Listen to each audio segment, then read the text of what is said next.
Let me give you a case in point.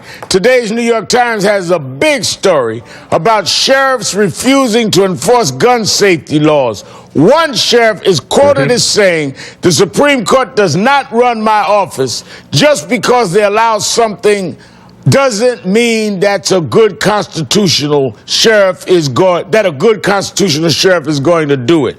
I mean, how dangerous is this kind of thinking from people who are supposed to enforce our laws? They can reject laws that they disagree with politically.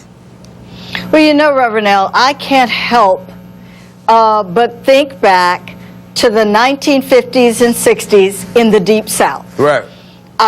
When there were so many segregationists who were absolutely opposed to the laws of the land and absolutely opposed to enforcing them. It didn't matter what the Supreme Court said.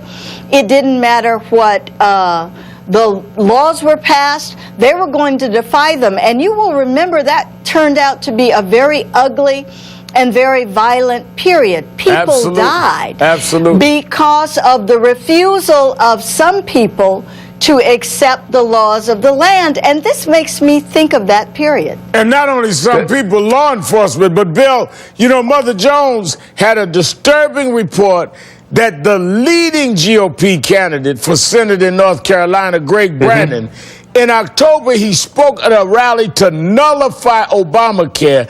That rally was co-sponsored by a secessionist group called League of the South. This is the leading Senate candidate in North Carolina.